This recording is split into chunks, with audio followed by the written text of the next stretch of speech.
Do you read me over? Be advised, you are coming in weak and unreadable. Say again, Com Tower. This is Pacho. Do you read me over?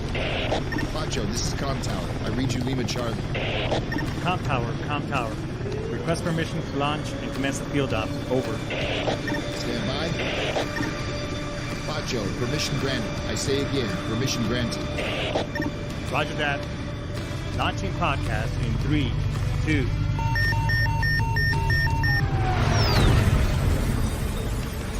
You are now entering the field op with your host, Pacho Correa, Chief Warrant Officer 3, United States Marine Corps retired.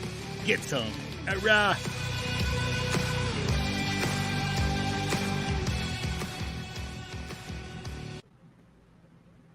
Get some. Hurrah!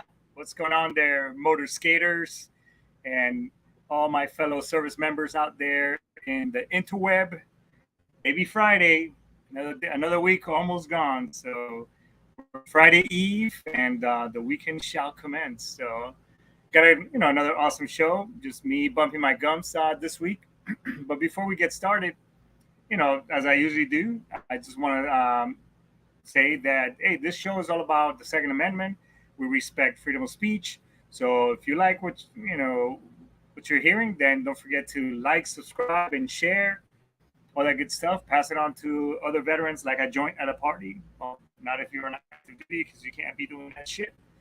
But and if you don't like what you hear, then hey, you're more than welcome to swipe left, move on to the next podcast or show. Support, maybe the one with Aaron Sieber.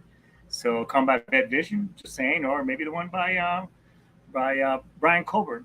So with that being said, let's kick this show. So today's show, we're going to talk about, I wanted to talk about accountability, and when I was talking about this subject, I was talking to my my brother from another mother, Mr. Ken Crenshaw, who was not only has been my friend since we were very young, but he's also a brother in arms. We both joined the Marine Corps together and went to Paris Island, 3rd Battalion, 3105 Platoon, Ara, thumping 3rd. Yeah, we were dumb, but we could PT. That was our motto back in the day. So I was talking to him yesterday. I was like, hey, what do you think of this? These things have happened to me, in the not so distant past. I wanted to make it this, but just like anything, you have to be careful, especially when using these type of platforms. You got to be careful because one, I don't want to turn you away from the show and saying like, hey, this dude's just bitching and crying about his own personal shit on it, but also I want to also make it realistic. It also kind of relate to you, the audience, in a way where and how I can tie it into as well as the service and even the times for the things that are going on within current times. And so accountability, I think that this is something that we're lacking nowadays. All people just in general, and I'm not talking specifically to you. I'm just hell shit, even me at times, I have to do my own buddy check and kind of flick myself in the nuts and saying, hey man, it's not them, it's you. You need to own up to this shit.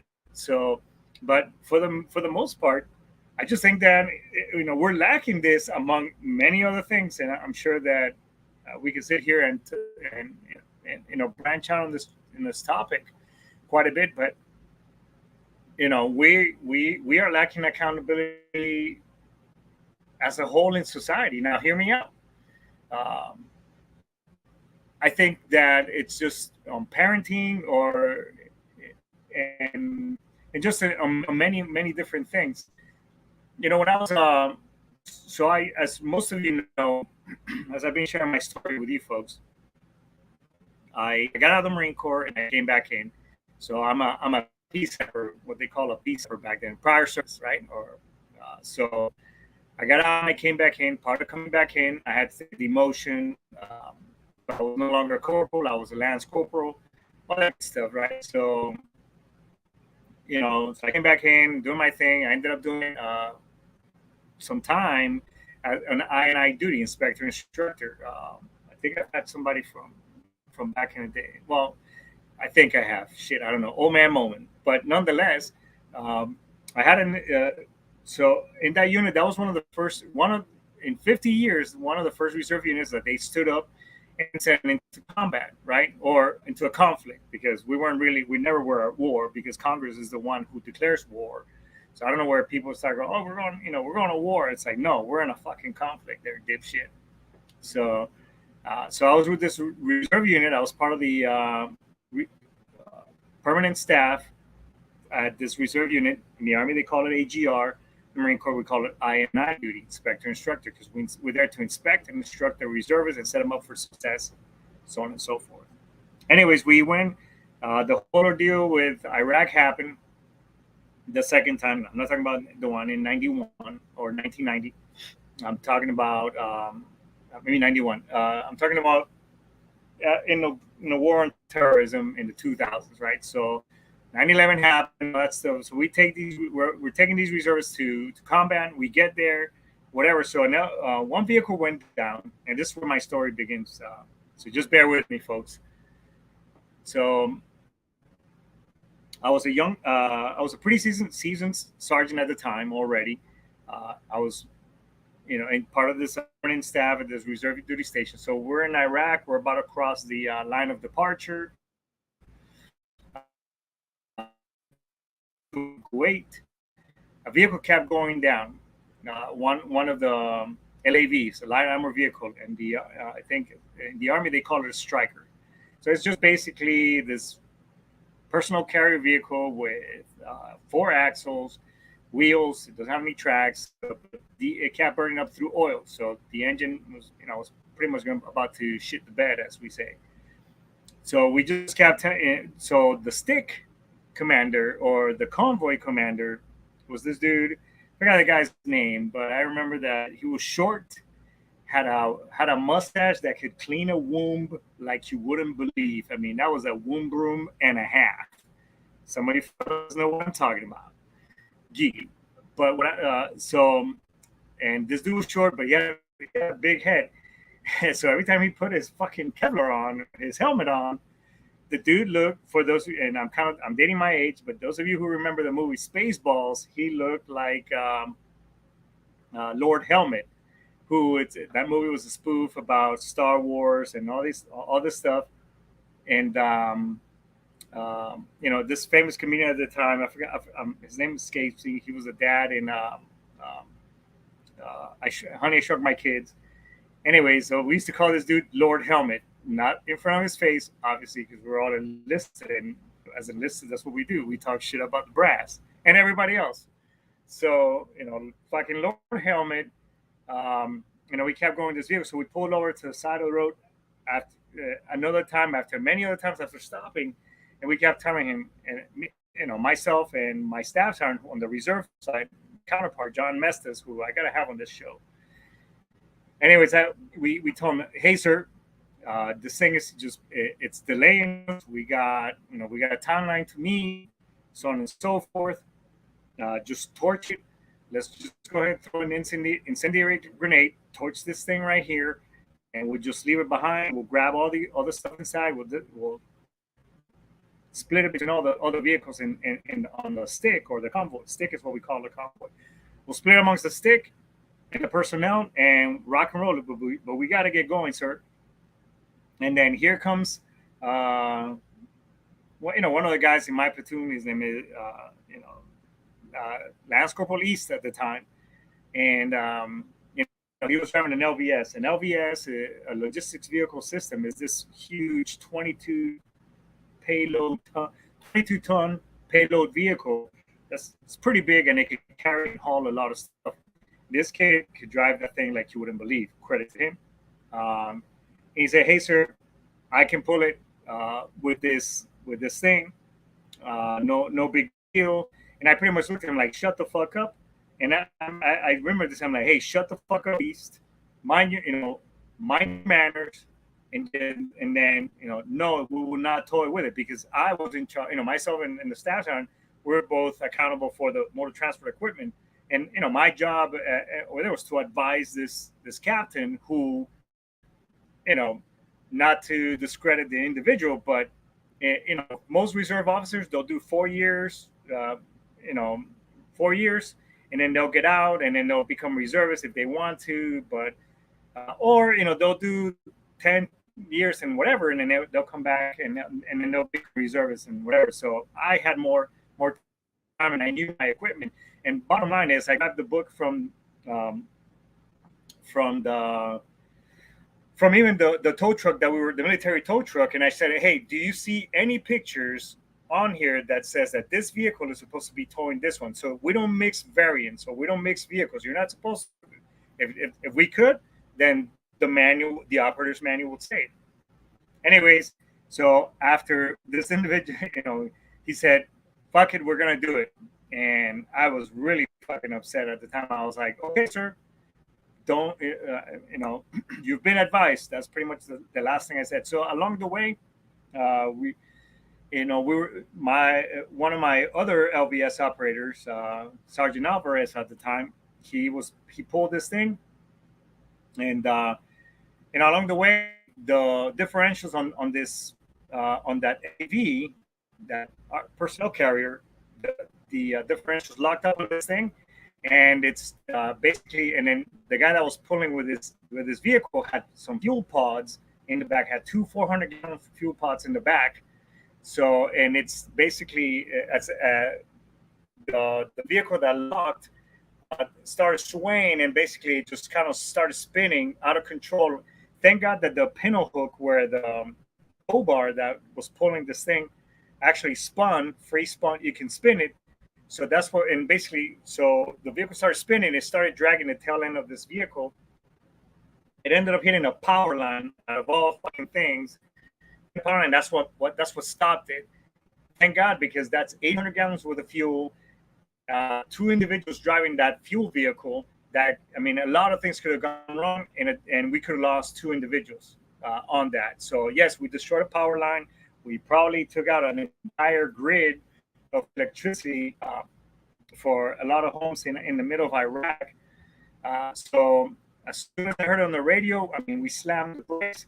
I grabbed my rifle and I'm running, and I could, because the guy who was driving the LVS, Sergeant Alvarez, his first name was like mine, Francisco, but we called him Frank. I'm running away, I'm screaming, Frank, and then John messed the staff sergeant. We were both running, and when he walked by the captain, the guy was just kind of like this look on his face. He pointed like, "Fucking told you so." And we just kept running, and thank God they were both okay. As soon as I got back to, when we got back to our destination in Al Qud, in Blair Field, it was Al Qud in Blair Field. I pretty much went to my OIC, Chief Warrant Officer Del Monte Benny, who was, on the active duty side, he was my officer in charge, and I wrote a statement. I wrote everything down. Basically, hey, this is what happened. He was advised, blah, blah, blah. So what's the whole point in the trend that I just gave you? Basically, I never understood, at that, from my perception, my own perspective, yes, it was wrong. He should have listened to me, whatever. But the point that I'm trying to get to is that, that captain made that decision, and he was accountable for it. He didn't deny that he didn't make it. I don't know what happened, because at the time I wasn't an officer, so I wasn't privy as to know, what happened with my, myself writing a statement and basically telling, hey, this captain fucked up and put individuals in harm's way. But nonetheless, the guy was accountable for it, and owned up to it. Years later, after I became an officer, and even on the, as senior enlisted, you get to be more privy to certain things. Bottom line is that just like as I was supporting many different commanders after I became a warrant officer, is that the guy whoever that is on the hot seat, that battalion commander, the regimental commander, that company commander, whoever, in the end, they're the ones who are accountable and are going to be held accountable for their decisions, good or bad.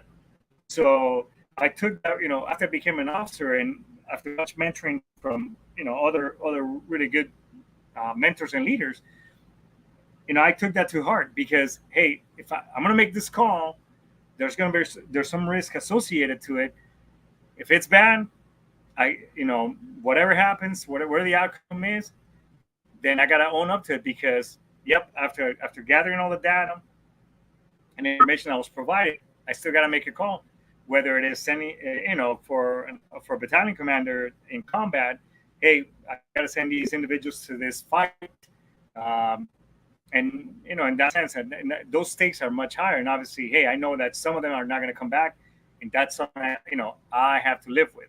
But just in general, we have to be accountable for shit that happens to us and say, hey, okay, what led me to this decision of putting me in this spot? Because, again, things that have been occurring within my life and such. It's just that as I'm dealing with some of these folks that are not being accountable, it just they go ahead and turn these folks are turning things around. I was like, well, I have this, I have that, da da da, whatever. And it's like, hey, you know what? In the end, it doesn't fucking matter because everybody has a choice. I met an individual when I was working in Qatar. He was a fellow chief, and I found out later on that the guy was a retired chief 103 from the Army. But you always have a choice. There's always a choice. There's always a choice. Do I rob this bank, or do I just face the consequences, or whatever else? Because I'm in debt. I'm going extreme here, but bottom line is that people lately is just people just want to blame other shit but themselves for putting themselves in the situation. It's unbelievable. I mean, or people don't even apologize for being wrong and making a mistake and say, you know what, I'm so sorry, I messed up, I apologize. And I've seen it with youth. I see it with individuals. It's like it's common. It's okay not to apologize. Just say, hey, you know what, I fucked up. I'm so sorry. And I don't think it's right. I don't think it's right. We need to get back to the basics of, hey, if you made a mistake, own up to it. Bottom line, hey, you know what? I put myself in this predicament. I'm so sorry. Yes, and I accept the consequences 100%. We have to be accountable because, how can you, if for those of you who have kids and families, how can you hold your kids accountable when you're not even being accountable yourself? You know what I mean?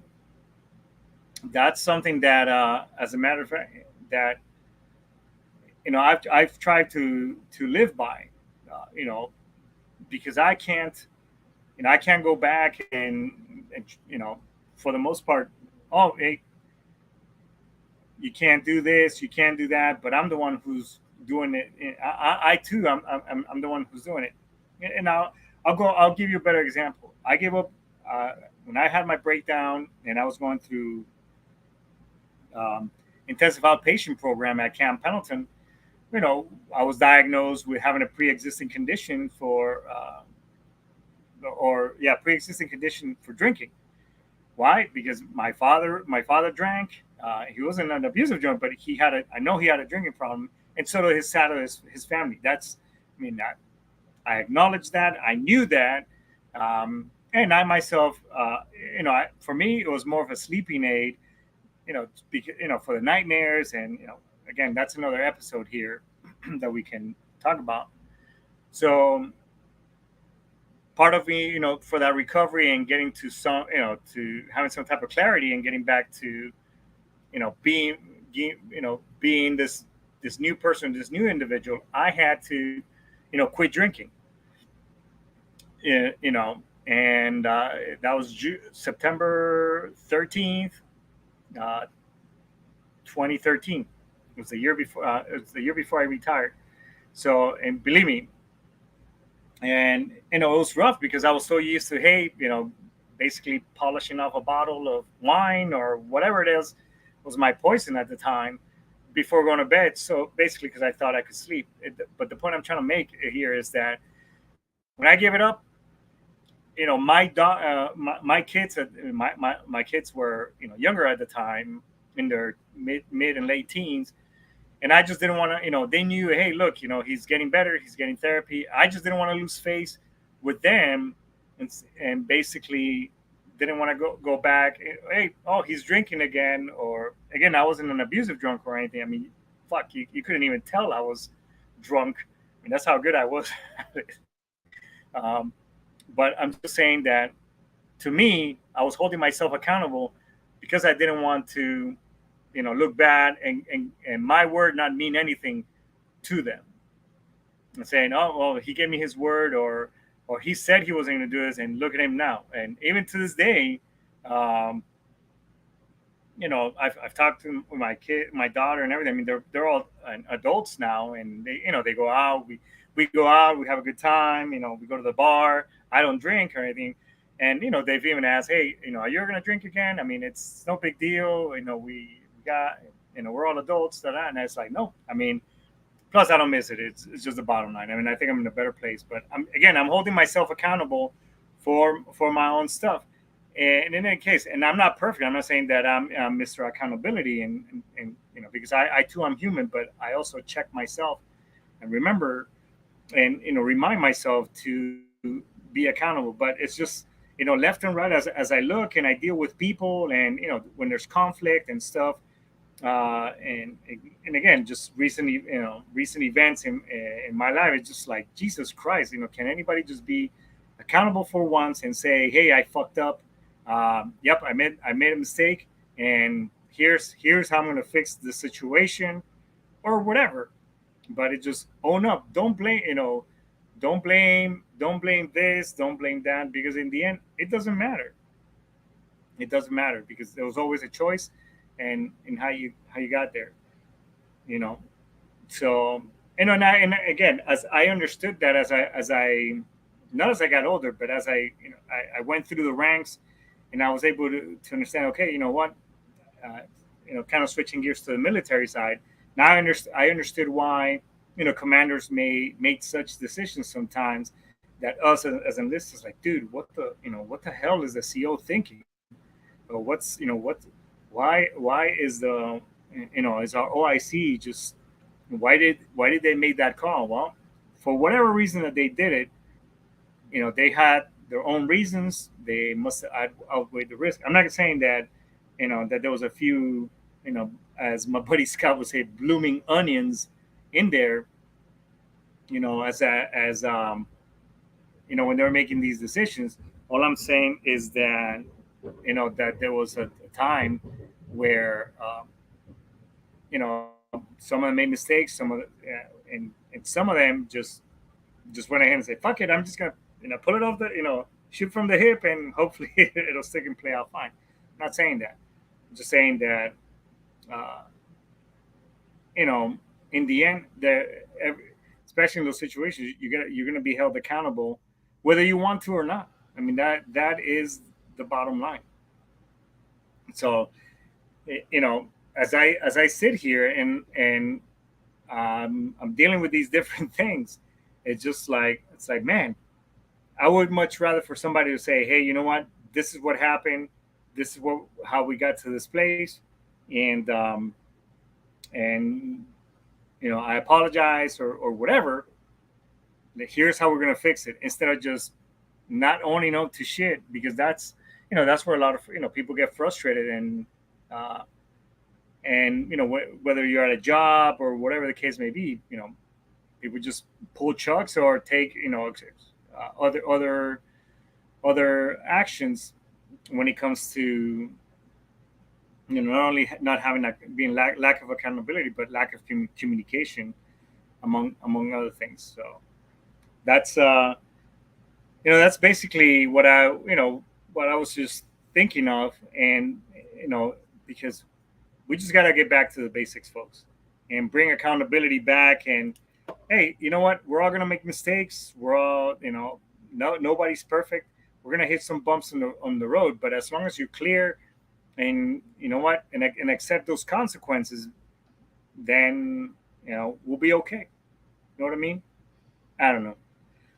So, but with that being said, folks, I think we're gonna go ahead and index this exercise and this rant today. So, I've been thinking that, hey, if you're one of those folks that you've been struggling with something, someone's weighing upon you, don't be afraid to reach out. Reach out to me, reach out to the VA, Military One Source, the crisis hotline, but just reach out. Fuck. I mean, let me be your last phone call, or let's have a conversation, because everything does have a solution. Let's not take any extreme measures because you matter. So, but with that being said, folks, thanks so much for listening. Don't forget to like, and subscribe, and share. And with that being said, let's index. All right, get some. I'll see you next week. Yut!